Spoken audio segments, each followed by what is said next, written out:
مقابل چې دی هغه چېرته دی؟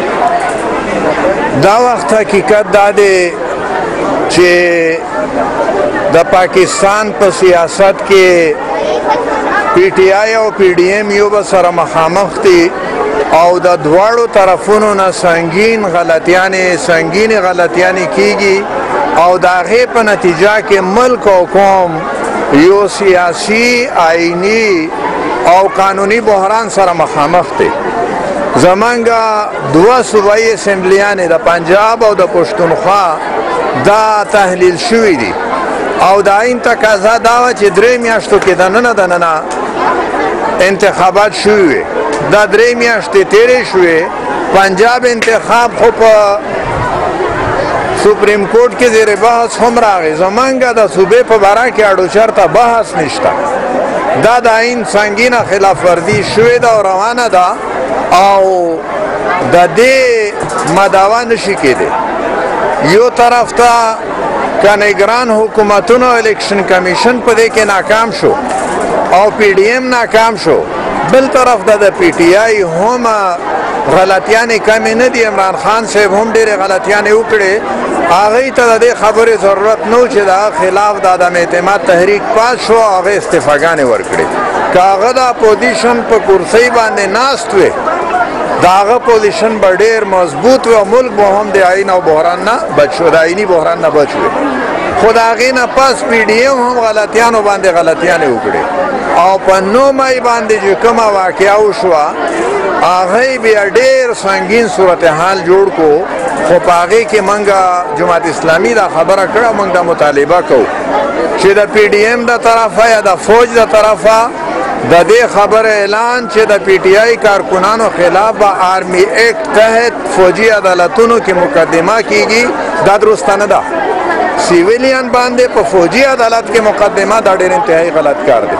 د دې نه د احتراز وشي په دې بحران ختمیږي نه نور هم زیاتېږي او د دې بحران نه د وتو لار هغه صرف یوه ده چې پی ډي ایم، پی ټی آی او جماعت اسلامي او د ملک ټول سیاسي قوتونه او جماعتونه په یوه ورځ په ملک کې په انتخاباتو باندې اتفاق وکړي او د دوو اسمبلو په باره کې آئین خلاف ورزي شوې ده او شوې ده. د هغې ازاله هم په دې طریقه ممکنه ده چې دا د دې صوبایي اسمبلیانو انتخاب هم د سیند او بلوچستان اسمبلیانو او د قومي اسمبلۍ سره په یوه ورځ وشي. موږ د هغې لپاره مخکې هم کار کړی و. جناب سراج الحق صاحب د خپلو ملګرو سره د عمران خان سره هم ملاقات کړی و، د وزیر اعظم شهباز شریف صاحب سره هم ملاقات کړی و. خو نو بی واقعاتو خبره لږ شاته وغورځوله.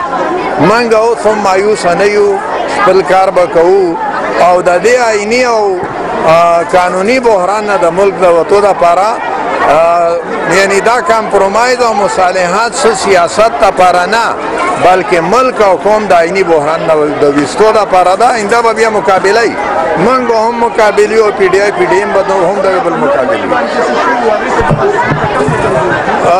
حقیقت دا دی چې په دې کې د دواړو طرفونو نه په دې کې هم غلطیانې دي. د عمران خان گرفتاری د عدالت نه هم درسته نه ده شوې. یعنی د جلاو ګیراو بنیاد دا دی که نه، د عمران خان گرفتاری هم صحیح کار نه دی. د عدالت نه د عمران خان گرفتاری دا د موجوده حکومت یوه سنګینه غلطي ده.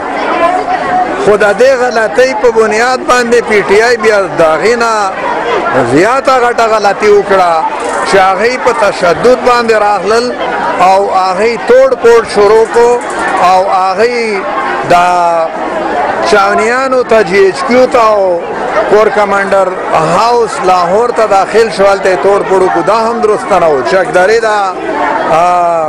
ټول پلازا چې کم حاصل شو دا هم غلطه ده.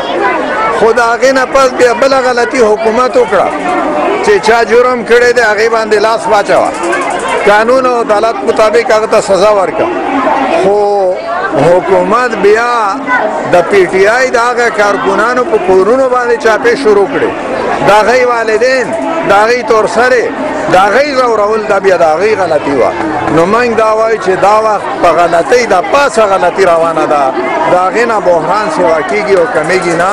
موږ هر چا ته دا خاص کوو چې د تشدد نه د افراط و تفریط نه خپل ځان بچو ساتئ، عدل او اعتدال ته راشئ، د قوم ته حق ورکړئ چې هغوی د خپلې رایې د اظهار په نتیجه کې خپل نمایندګان منتخب کړي. موږ به د هغه نه د بحران نه وځو. ظفر صاحب د لیډرشپ چې دینو په پریس کانفرنس پرېښودل او کارګنان نیول دې ته به کوم نظر؟ بالکل غلطه ده.